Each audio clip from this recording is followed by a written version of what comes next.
Bonjour à tous, dans cet épisode, on va parler donc des boucles. Alors, une boucle, qu'est-ce que c'est?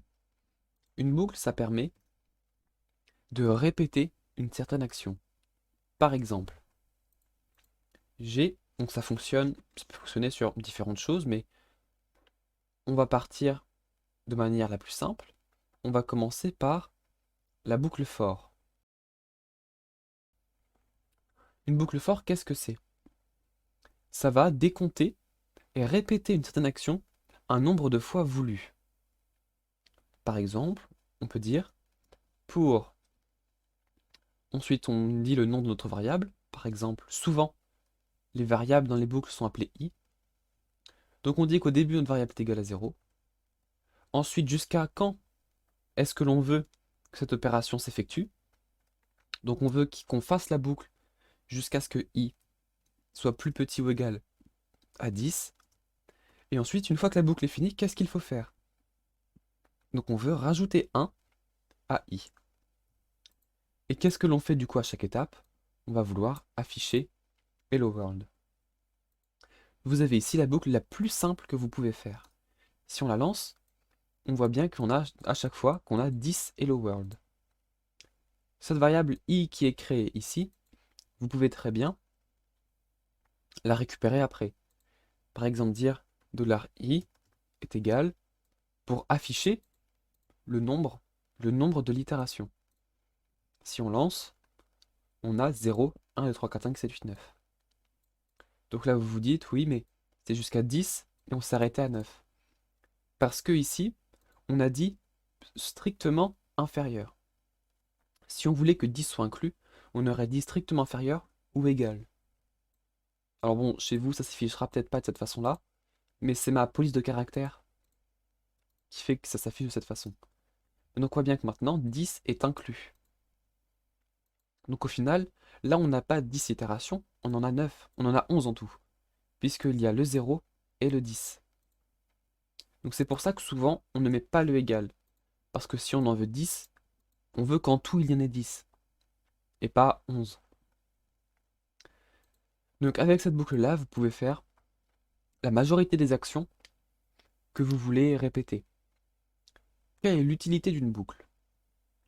Alors ça peut être de répéter une action un nombre défini de fois, mais la plupart du temps, ce nombre de fois n'est pas connu à l'avance, parce que les boucles sont souvent utilisées avec des listes.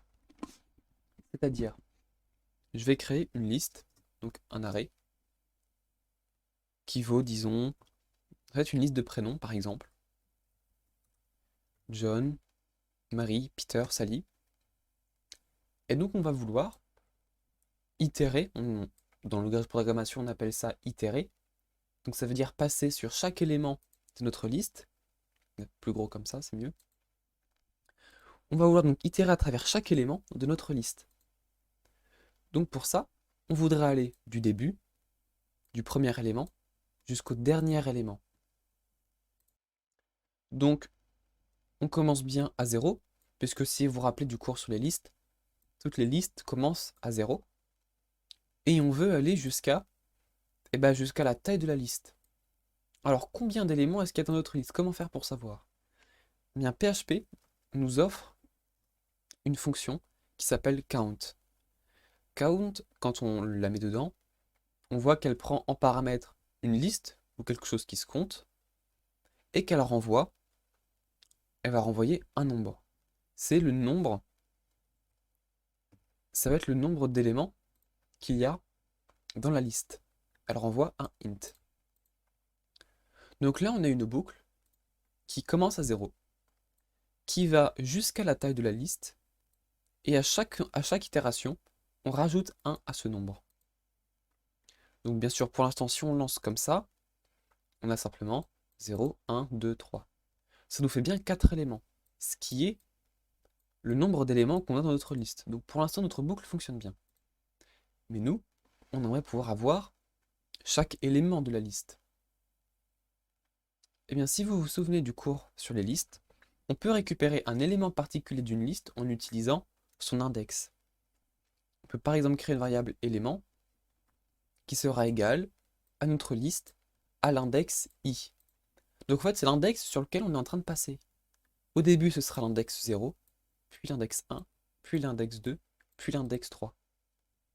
Si j'affiche cet élément,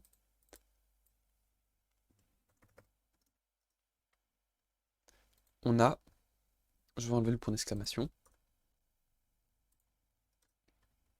D'abord en 0, on a John, puis en 1, on a Marie, puis en 2, on a Peter, puis en 3, on a Sally. Donc cette boucle très simple permet de répéter une opération un certain nombre de fois quand on connaît le début et quand on connaît la fin. Ce qui nous donne accès à une variable, la variable i, qui contient le nombre où on en est dans l'itération. Ce qui nous permet du coup après de l'utiliser en tant qu'index pour une liste.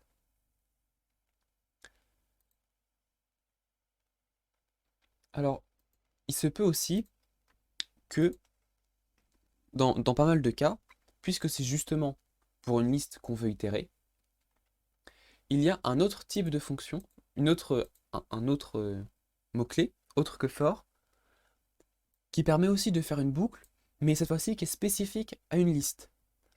Donc que ce soit une liste ou un dictionnaire. C'est la boucle for each.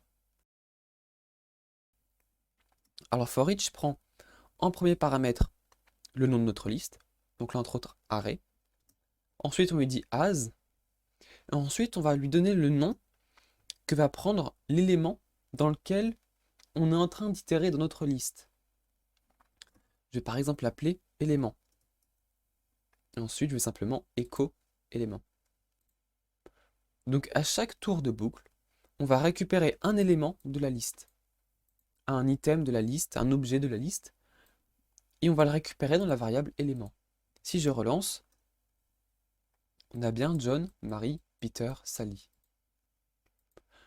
Alors pour ceux qui se demandent, mais du coup quelle est la différence avec une liste? Bien avec une boucle for normale, bien là on a directement, c'est plus clair à comprendre. On sait que c'est à travers cette liste-là et qu'on récupère chaque élément.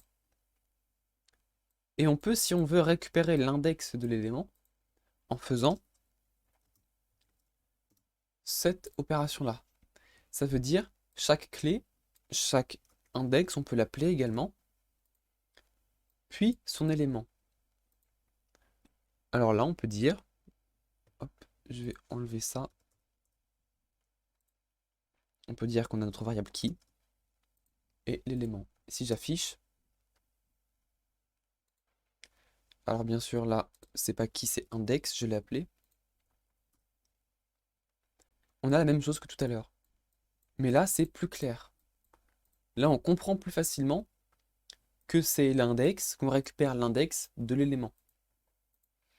L'avantage de cette méthode-là, c'est qu'elle fonctionne non seulement avec des listes, mais aussi avec des dictionnaires. Si on a, par exemple, name, un dictionnaire qui contient différentes informations, je sais pas, country, ça fonctionnera de la même manière. On aura la clé suivie de la valeur. Ce qui n'aurait pas pu marcher avec une boucle for normale, puisque là, l'index 0 n'existe pas. Le premier élément, c'est name, ce n'est pas 0. Donc une boucle for normale n'aurait pas réussi à boucler à travers un dictionnaire. Mais par contre, for each le peut. Il y a aussi une différence juste de vitesse. Le for est toujours plus rapide qu'un for each. Mais à notre échelle, ça ne se voit pas. C'est quand on a plusieurs milliers d'éléments à itérer que là, on peut voir peut-être une différence d'une seconde. Mais c'est vraiment minime. Donc pour l'instant, on a vu le for each, on a vu la boucle for. Il nous reste également encore deux éléments. C'est le mot-clé while et le do while. Alors le mot-clé while, on peut commencer par prendre une variable qui sera peut-être égale à 1 d'abord. Et while va mettre une condition. C'est tant que cette condition-là est vraie, alors je fais ce qu'il faut faire. Dès que ça, ce n'est plus vrai, je passe à autre chose. À la différence de la boucle for, avec la boucle while, on ne connaît pas la taille de ce à travers quoi ou le nombre de fois qu'on veut répéter. On ne sait pas à l'avance. Avec la boucle for, il faut préciser le début, la fin. Alors que là, on ne connaît pas la fin. Là, ça peut être plus petit ou égal à 10, mais je peux très bien entre deux avoir des conditions qui permettent de sauter certaines étapes, et donc ma boucle while peut se répéter de très nombreuses fois. Et d'ailleurs, là, c'est pour un nombre, mais ça peut très bien être tant que le joueur a tort, alors il recommence la partie. Ça peut aussi marcher de cette façon. Donc là, si on lance, on va voir qu'on a tous nos nombres de 1 jusqu'à 10. Alors, on va faire quelque chose que je n'ai pas fait avant. On va utiliser le debugger. Avec VS Code, vous pouvez utiliser un debugger, c'est très facile. Simplement, vous n'allez pas voir comment, vous allez avoir un truc qui dit créer une nouvelle configuration. Vous cliquez dessus, et normalement, il détecte tout seul que c'est PHP. Et vous pouvez ensuite faire lancer le script ouvert actuellement. Vous le sélectionnez. On va mettre un breakpoint. Un breakpoint, c'est une pause. C'est-à-dire, on veut que le programme s'arrête à un moment pour faire une pause. Donc on va pouvoir lancer. Je vais dans l'outil de debug. Donc on voit bien qu'il s'est arrêté. Au début, on a notre variable. Si on avance, donc on voit que notre variable est maintenant passée à 1. On arrive au niveau du while. Est-ce que A est plus petit ou égal à 3? Alors l'avantage du debug, c'est qu'on peut tester aussitôt. Donc je mets ma condition et je lance. Il me dit true. C'est vrai. Donc il va afficher, il affiche 1. Puis ensuite, il rajoute 1 à A. Donc, si vous regardez ici, vous voyez que A est égal à 1. On continue. Maintenant, A est égal à 2. Et vous avez vu qu'en fait, il a simplement remonté la ligne. Parce que automatiquement, il est arrivé à la fin. Il est allé dans le while. Il s'est demandé, est-ce que A est plus petit ou égal à 3? Oui, toujours, puisque c'est 2. Donc il a continué. On recommence. Maintenant, A est égal à 3. C'est toujours bon. Donc on continue. Mais maintenant que A est égal à 3, après cette étape-là, A va valoir 4. 4, ce n'est pas plus petit ou égal à 3. Donc, le programme s'arrête. Donc vous voyez que la boucle while permet du coup de répéter une opération jusqu'à ce qu'une condition soit vraie. Il y a également une variante.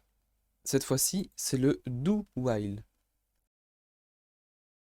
À l'inverse du while, le do while va d'abord faire l'opération et ensuite vérifier est-ce que c'est bon.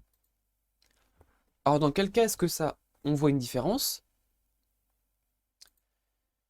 Eh bien si par exemple notre variable ici est déjà égale à 3, ou même plutôt on va dire elle est égale à 4. Est-ce qu'à votre avis le while sera fait?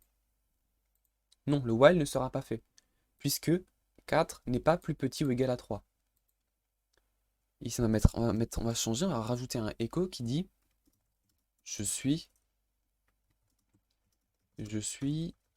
dans le while. Et dans le do while, on va mettre... Ouh, je sais pas comment j'ai fait ça, mais j'aurais bien aimé savoir.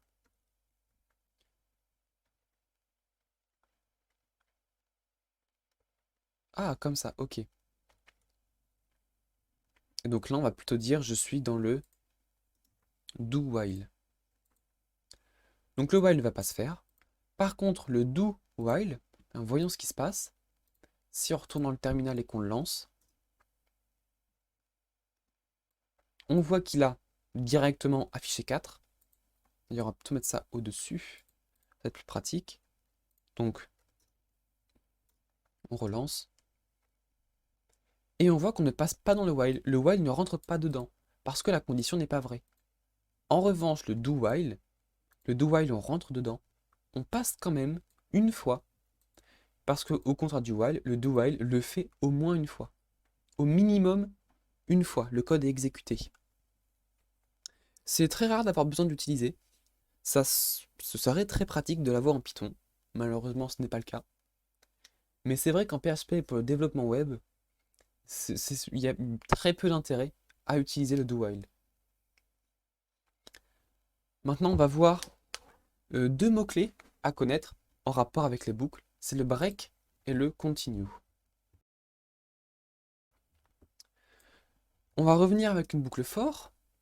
Je peux enlever mon point d'arrêt, m'arrêter là.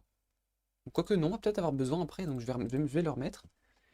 Et on a une boucle for. Je vais réduire ça. Donc on va faire une boucle for.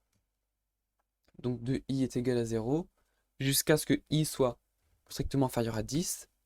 Et donc là, on va mélanger ce qu'on a vu des if avec des for. Donc on veut vérifier. Si, on va vérifier est-ce que si i est pair, alors on veut passer à l'étape suivante. On va donc dire si i, est-ce que vous vous souvenez comment vérifier si un élément est pair? On a vu l'utilisation de l'outil modulo. Cette opération mathématique permet de vérifier le reste d'une division euclidienne. Donc 2 divisé par 2, il n'y a pas de reste. 4 divisé par 2, il n'y a pas de reste. 3 divisé par 2, il y a un reste de 1. Donc si le reste est égal à 0, alors ça veut dire que c'est pair. On va mettre ça en français. Et sinon, c'est impair. Mais quand c'est pair, on veut continue. Continue, ça va permettre de passer à l'étape suivante. Ça veut dire que tu arrêtes le code et tu vas à l'itération d'après. Tu arrêtes ce que tu étais en train de faire. D'ailleurs, là, on n'a même pas besoin du else, puisque si de toute façon le code s'arrête et passe à la suivante, ce code ne sera jamais exécuté. Donc là, si on exécute le code, qu'est-ce qu'on va avoir? Alors, on va plutôt peut-être enlever ça, parce que sinon on ne va pas voir la différence. Donc si je lance, on voit qu'on a uniquement les impairs. Pourquoi? Parce que puisqu'on continue, justement, ça veut dire qu'on passe directement à l'étape suivante, sans faire le reste du code. Au contraire, il y a un autre mot-clé, là c'est le break. On va utiliser maintenant le mot-clé else if qu'on a vu. Si i est égal à 5, alors je veux arrêter le code. Je veux que ce soit fini. Alors ici, on va plutôt mettre else if, voilà, ça va mieux marcher comme ça. Et donc si on lance, on voit que le programme s'est arrêté. Pourquoi? Il continue toujours à passer par-dessus les paires. En revanche, dès qu'on est arrivé à 5, il s'est arrêté. Si on lance le debug, alors on va repasser du coup en mode debug. Donc on commence notre boucle. I, ok, voilà, c'est mieux comme ça. I pour l'instant est égal à 0. Donc, ça c'est bon. 0 divisé par 2, il n'y a pas de reste. Donc, on continue. Et vous voyez que là, aussitôt, il revient au for. Il ne continue pas. On avance. Maintenant, i est égal à 1. Vous voyez ici à droite, à gauche que i est égal à 1. Est-ce que ça, c'est bon? Non, c'est pas bon. Donc, il passe directement à c'est impair. On va voir qu'il va s'afficher c'est impair. On retourne au for, i est égal à 2. Est-ce que ça, c'est vrai? Oui. Dans ce cas-là, on rentre dans le if et on continue. Maintenant, i est égal à 3. Ça, c'est pas bon. On continue. C'est égal à 4, c'est pair. On continue. Maintenant, c'est égal à 5. Alors attention, ça, ce n'est pas bon. En revanche, ça, c'est bon. Alors, on ne l'a pas vu passer dessus. Mais il a testé, c'est bon. Et on voit que maintenant, il va lancer le break. Et puisqu'il a lancé le break, c'est fini. Le code s'arrête. Donc, dans cette vidéo, vous avez vu la boucle for, qui permet de boucler du début jusqu'à un nombre donné un certain nombre de fois. On a vu la boucle for each, qui elle permet de passer à travers tous les éléments d'une liste ou d'un dictionnaire, en récupérant soit que la valeur, soit la clé et la valeur.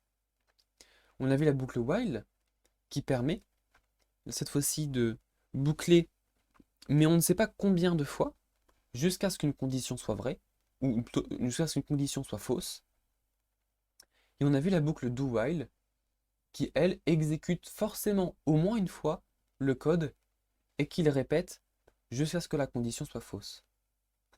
On a également vu le mot-clé continue qui permet de sauter une itération et de passer directement à la suivante. Et on a vu le mot-clé break qui permet, lui, d'arrêter complètement la boucle. Sachant que ces deux mots-clés, continue et break, peuvent s'utiliser dans n'importe quelle boucle. Donc vous pouvez utiliser continue et break dans le for each, le while et le do while. Dans le prochain épisode, on va parler des fonctions.